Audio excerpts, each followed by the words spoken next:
Chronique francophone de février 2017. Commençons par les nouvelles d'ici. Notre nouvel horaire, le nouvel horaire des boulangers, de 10 h à 11 h le samedi, fonctionne si bien que plusieurs d'entre nous peuvent rester après 11 h 30. Mais il y a des surprises. Le samedi 14 janvier, avant 11 h 30, il y avait déjà de futurs clients qui faisaient la queue au comptoir du café. Nous avons immédiatement libéré une de nos 3 tables avec ses chaises. Samedi 21, Carole nous a parlé du succès tout récent de Va-et-Vient à Lincoln. Le public a dansé avec nos chanteuses. Voici le trio annoncé dans le Addison Independent. Nous avons souhaité bonne aventure à Ken Scop, qui se prépare à partir pour 3 mois dans le sud-ouest de la France. Nous avons aidé Ken à retrouver une chanson des années 30 en France, que nous avons chantée en chœur.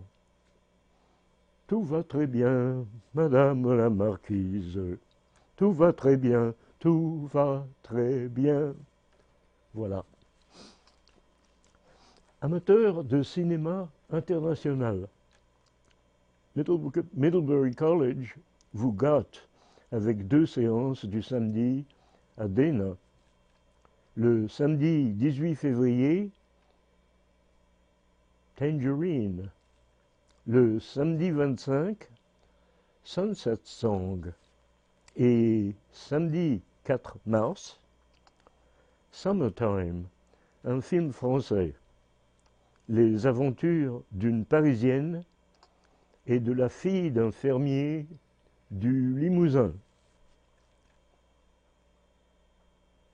Au sous-sol de la bibliothèque de Middlebury, les collages de Ruth Barenboim espèrent votre visite.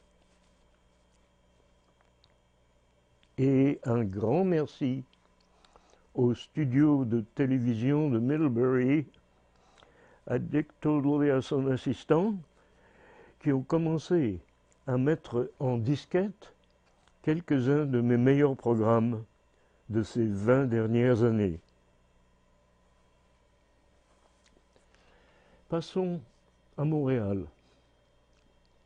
Pour célébrer les 20 ans de la veillée de l'avant-veille, ses organisateurs ont invité la Bottine Souriante avec son fameux Big Band qui avait fait les beaux jours du temps des fêtes à Montréal pendant les années 90. Depuis, quelques groupes ont pris la relève, dont le Vent du Nord, que nous avons eu la chance d'applaudir à Middlebury College. Au théâtre, grand succès au théâtre du Nouveau Monde avec La bonne âme de Sichuan de Bertolt Brecht, dans la mise en scène de Lorraine Pintal, qui n'a pas hésité à resserrer la pièce et à choisir comme musique 20 chansons nouvelles. À ce propos, signalons les très très bonnes chanteuses. Sur scène, dans une région de la Chine où la pauvreté fait de chacun un rapace, un dieu est arrivé, à la recherche d'une bonne âme. C'est une jeune prostituée qui est choisie. Elle va ouvrir un commerce, mais comme elle risque d'être la victime des autres pauvres, le Dieu va lui donner un frère jumeau qui est très très dur. Voici la sœur et le frère à l'affiche de la pièce.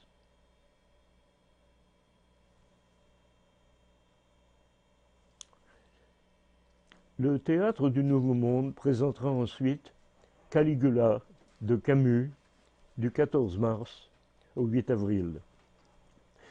Signalons à l'affiche du théâtre Go le manifeste de la jeune fille d'Olivier Chouanière et le déclin de l'Empire américain.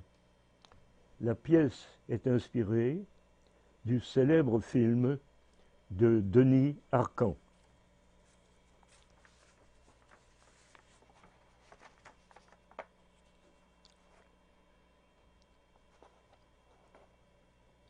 Musique et art.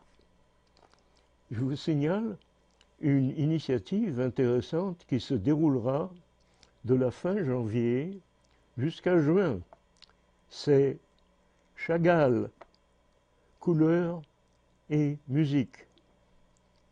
Un programme de 12 concerts et 4 conférences dans la nouvelle salle du Musée des Arts. Passons au cinéma, avec une actrice québécoise, Suzanne Clément, qui joue fréquemment en France. À propos du film Taularde, attention, c'est de l'argot, un taulard, c'est un homme qui est en prison, une taularde, c'est la femme. À propos du film Taularde qu'elle joue dans une prison de femmes, elle se souvient que les prisons françaises sont pires que les nôtres. La sienne était humide et glaciale.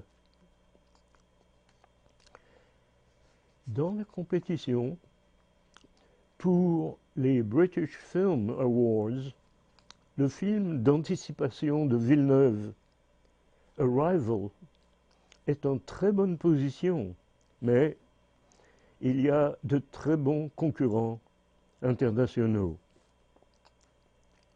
Passons à la littérature et à un premier roman d'Elisa Chua du Sapin, L'hiver à Sotchko, où la narratrice franco-coréenne travaille dans la cuisine d'une pension modeste. Lui, c'est un Français de 40 ans, venu de Normandie, qui est dessinateur de bandes illustrées.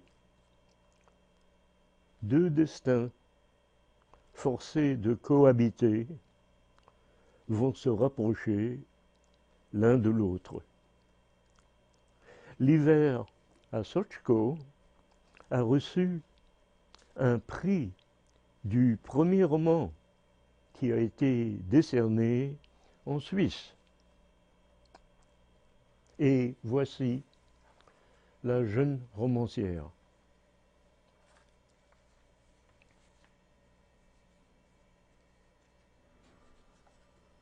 La revue Lettres québécoises a fêté les 30 ans des éditions XYZ qui se consacrent à la publication d'une littérature de qualité. XYZ combine des écrivains qui ont déjà un long parcours, mais aussi de jeunes auteurs. La génération actuelle ignore les pas de géants que nous avons accomplis. C'est dans les années 80 et 90 que la littérature québécoise voit une explosion de ses formes et du nombre de ses publications avec une nouvelle génération d'auteurs.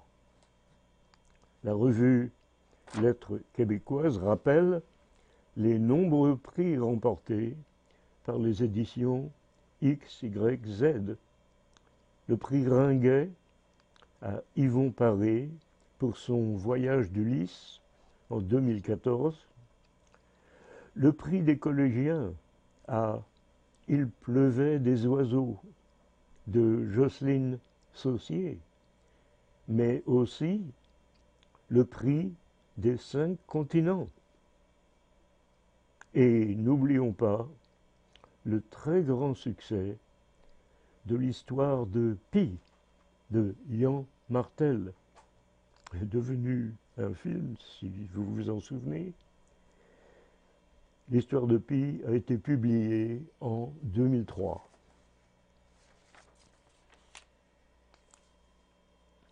Passons en France. Parmi 7 candidats, lequel représentera le Parti socialiste dans les élections du printemps?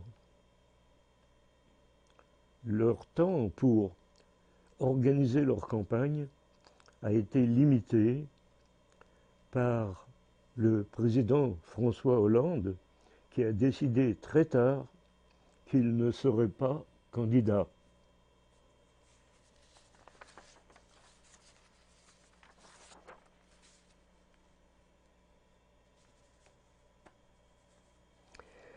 Le Monde du 20 janvier n'est guère optimiste pour le Parti socialiste.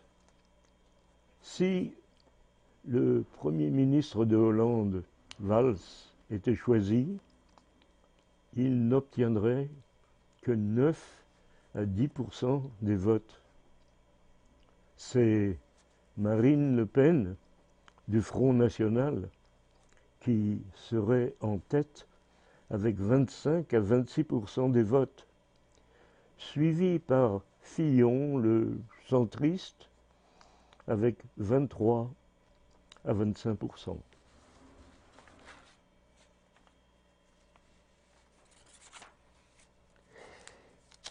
À propos de la situation des migrants en France, l'Observateur a consacré un article substantiel à un gros village, Forges-les-Bains, de 3700 habitants.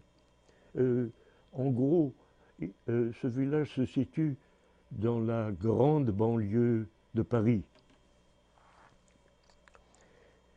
La mairie de Forges a appris que le village allait recevoir un groupe substantiel de migrants dans le centre d'accueil du village, et ce centre d'accueil est la propriété de la mairie de Paris.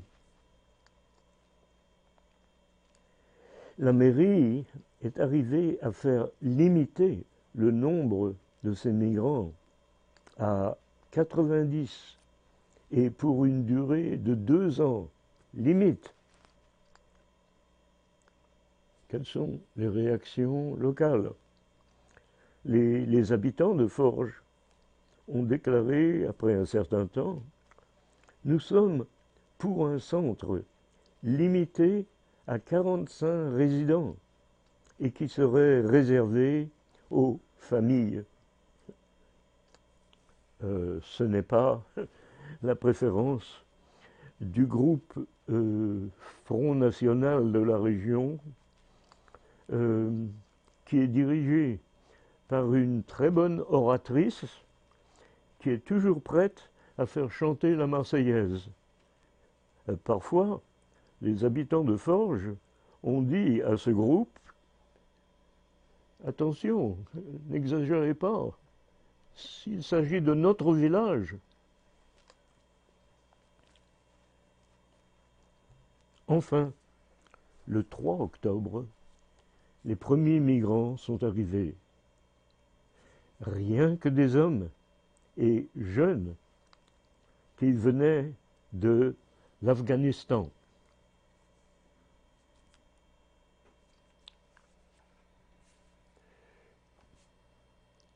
Les premiers achats des nouveaux arrivants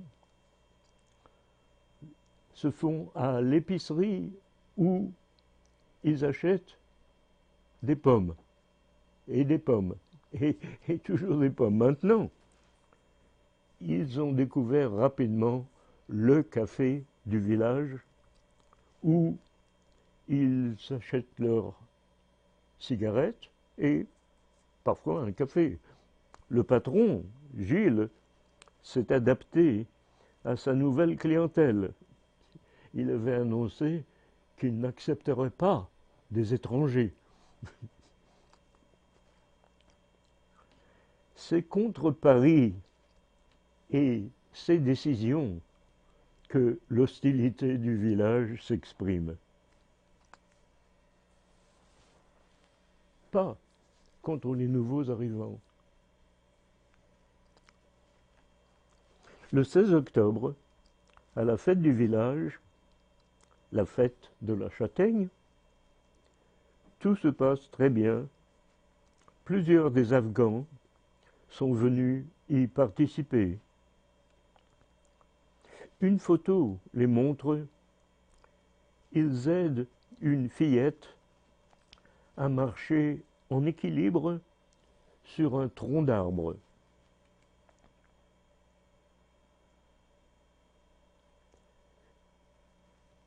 Plus tard, pendant une réunion au centre du village, plusieurs habitants se sont inquiétés pour les Afghans qui n'avaient pas de vêtements d'hiver.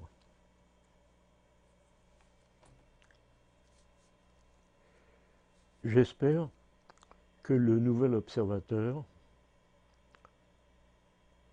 continuera cette enquête qui nous fait connaître un peu mieux la vie d'un groupe de migrants et des gens d'une communauté.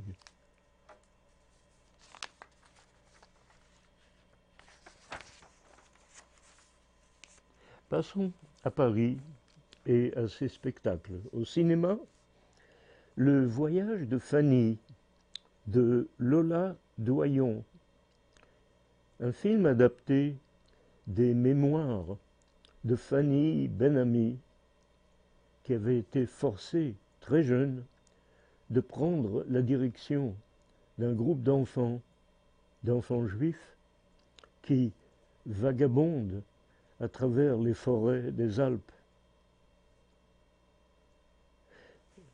Ce qui est à signaler, c'est le caractère champêtre, lumineux et candide du film, où l'insouciance des enfants contraste fortement avec les dangers auxquels ils essaient d'échapper.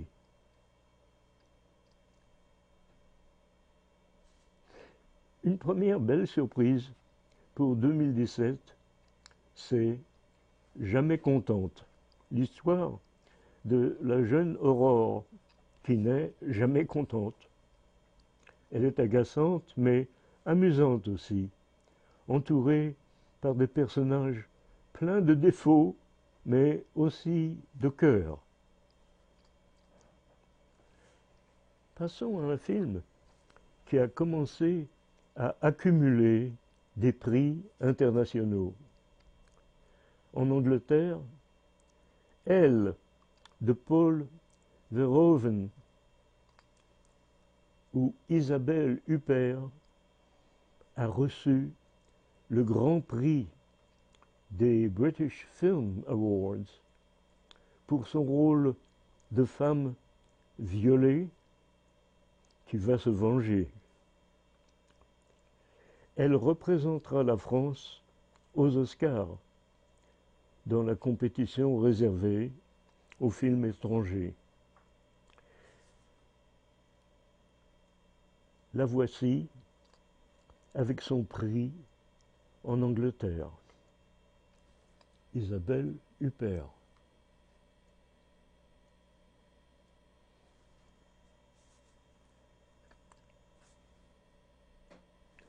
Du côté des arts, au Louvre, un collectionneur américain est venu présenter les 12 Rembrandt auxquels il s'est consacré.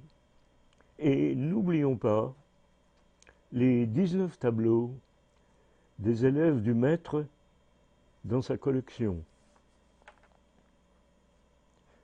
Au musée Rodin, une grande rétrospective rassemble autour de la porte de l'enfer les esquisses, les maquettes, mais aussi les jugements derniers de plusieurs églises médiévales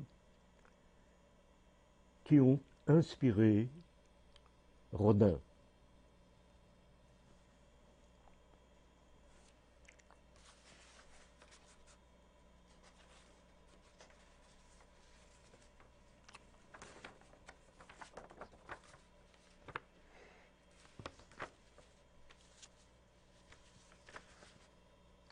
Restons dans le domaine des arts avec le roman Un collectionneur allemand de Manuel Benguigui.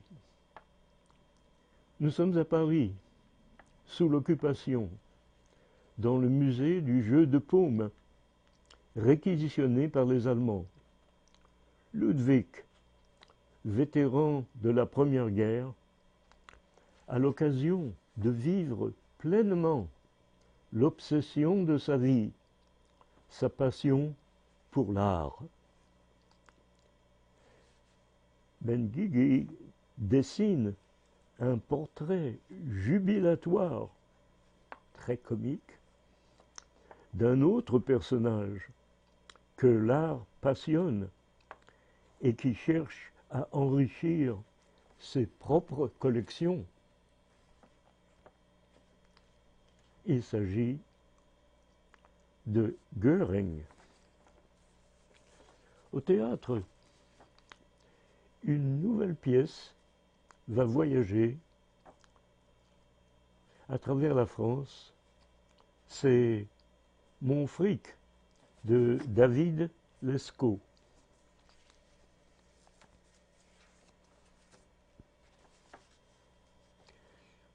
Mais j'aimerais finir la partie France avec le récent roman L'article 353 du Code pénal de Tanguy Viel.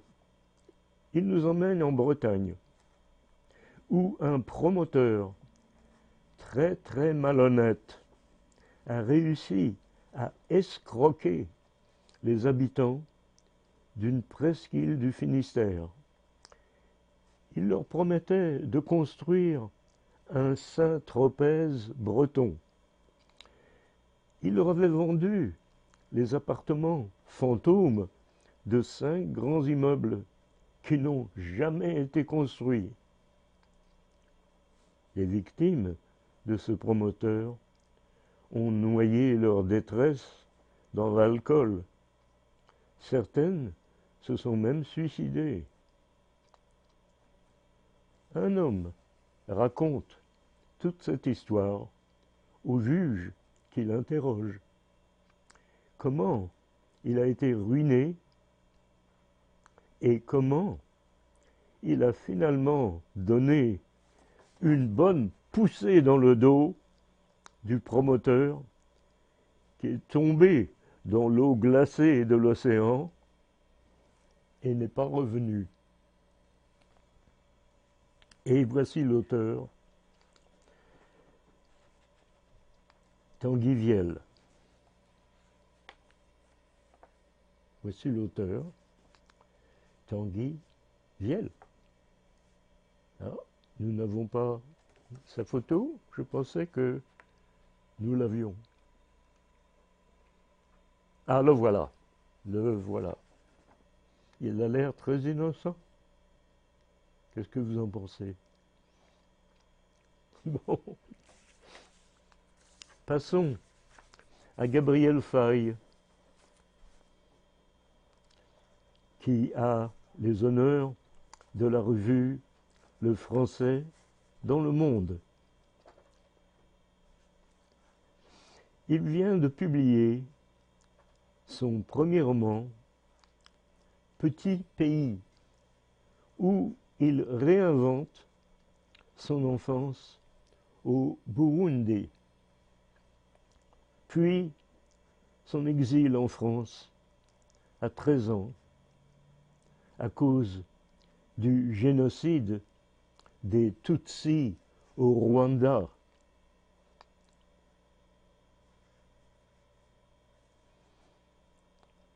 Il a voulu nous montrer une autre facette de l'Afrique, joyeuse et espiègle, où la nature est reine et l'amitié sacrée. Le danger se rapproche, venu du Rwanda. Son père l'envoie en France avec sa sœur. Une nouvelle vie commence, mais il a du mal à s'adapter. Je ne voulais pas vivre ici. Alors, il va éventuellement se mettre à écrire des poèmes, quelques nouvelles, 2 pièces de théâtre. Après des études de finance, il part à Londres. C'est là-bas que j'ai commencé à me sentir français. À me sentir français dans les yeux des autres. Il décide de revenir en France. Il monte d'abord un groupe de chansons et de danse hip-hop. Son premier album est un succès et un autre succès au printemps de Bourges. Mais encouragé par une éditrice indépendante à écrire un roman, il est tenté, mais il hésite, et elle continue à l'encourager. Aujourd'hui, après tous les éloges qu'il a reçus pour son premier roman, Petit Pays, il prépare le second et aussi son second album de chansons et de danse. Et voici Gaël Faye dans la revue Le Français dans le monde. Comme vous le voyez, il est très jeune, mais il a déjà une famille et des enfants. Gabriel Faye. Gaël Faye. Voilà.